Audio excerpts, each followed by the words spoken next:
For a few seconds, I just stared at those words, waiting for another message explaining that it was a mistake. But nothing came. My own mother had just excluded me from my sister's engagement dinner, like I was a stranger. She had made room for everyone else except her own daughter. What she didn't know is that the guests sitting at that table were about to discover a truth she had hidden for years. And before the night ended, the same people she invited would be the ones asking her, "How could you do this?" My name is Emily Carter. I'm 28 years old, and I work as a marketing designer in Portland, Oregon. For most of my life, I thought I understood my place in my family. I was the responsible daughter, the one who stayed calm, avoided arguments, and never asked for too much. But deep down, I always felt like I was standing outside a door that was never fully open for me. Growing up, my younger sister Olivia was the person everyone celebrated. She was the daughter my mother loved showing off. Every achievement became a family event. Every birthday was planned months in advance. Every little thing she did was treated like something extraordinary. And I wasn't jealous of my sister. I loved her. I wanted her to be happy, but I couldn't ignore the difference in the way we were treated. When Olivia won a school award, my mother invited relatives over for dinner.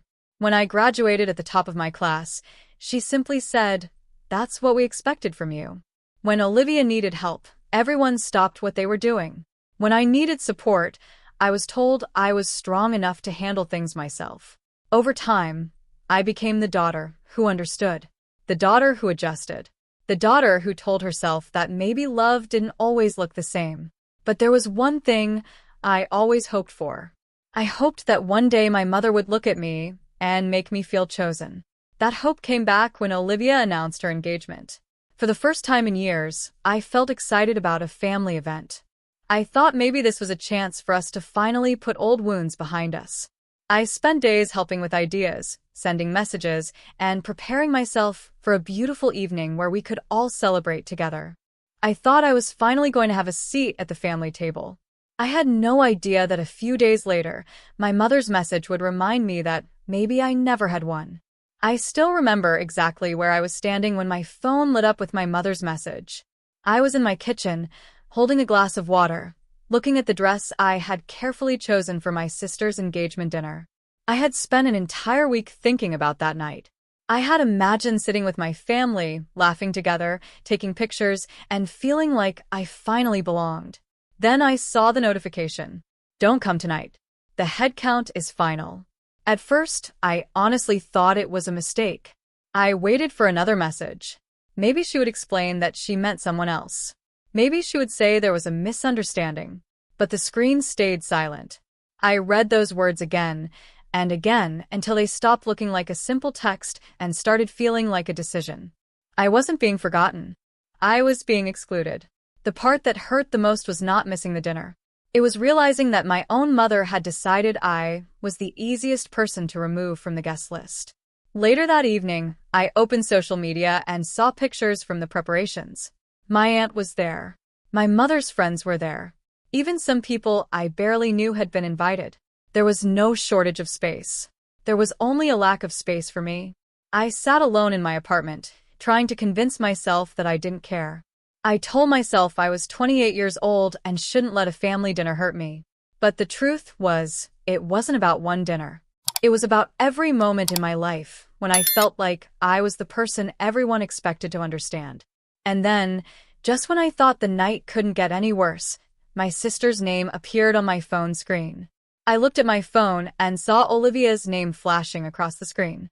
For a moment, I almost didn't answer. I wasn't angry at her. Not completely. But I was tired.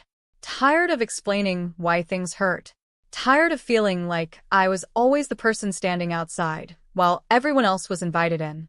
But something about the timing felt strange. So I picked up. "Emily." Olivia's voice sounded different.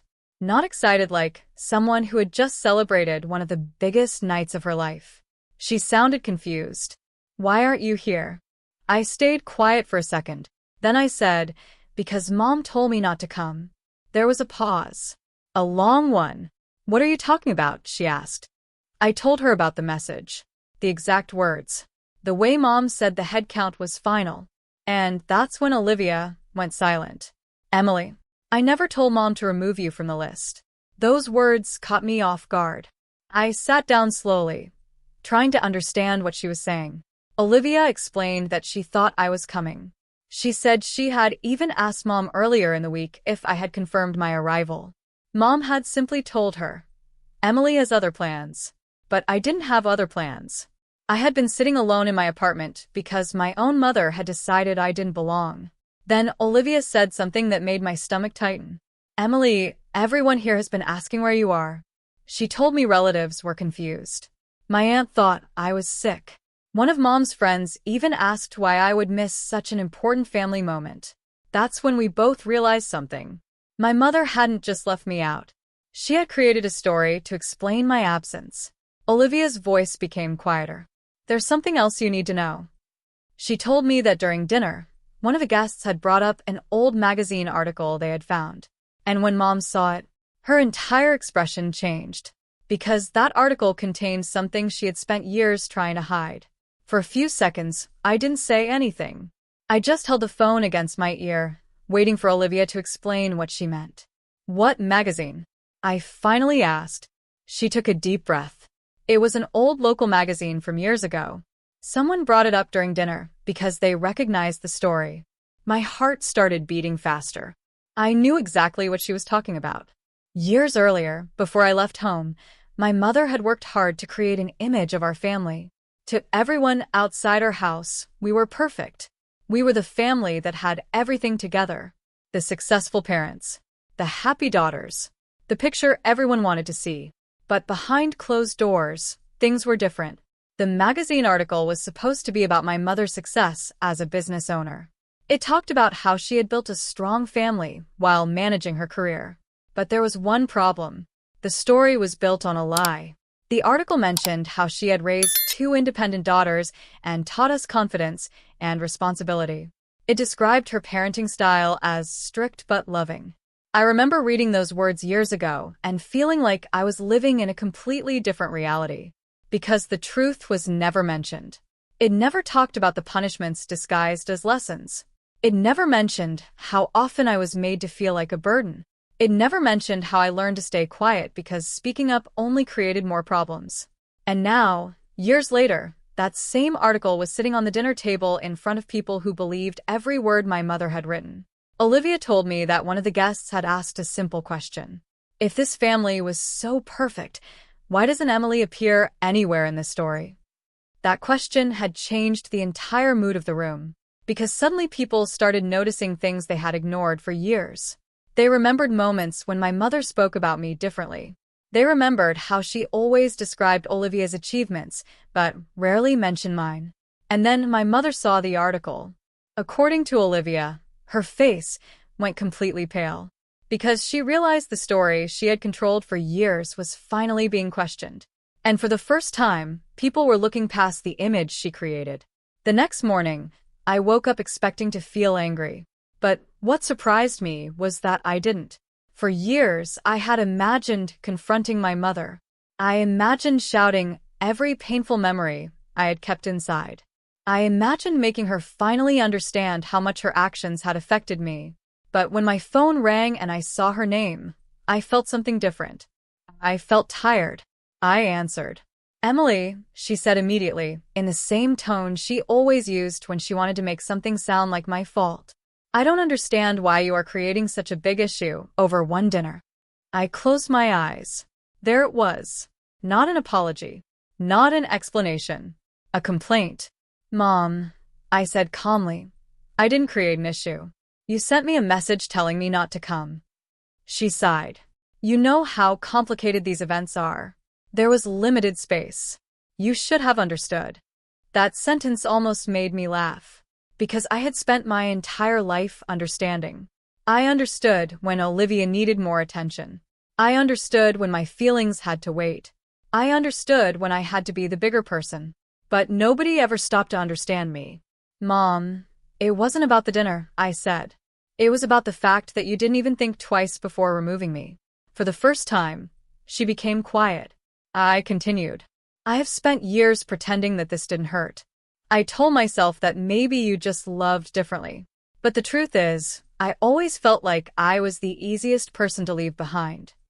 My mother started defending herself again. She said she had always done what was best for the family. She said I was too sensitive. She said I was making her look bad. And that's when I realized something important. She wasn't upset because she hurt me. She was upset because people finally saw it. Then I heard voices in the background. Other family members were there. They had heard enough.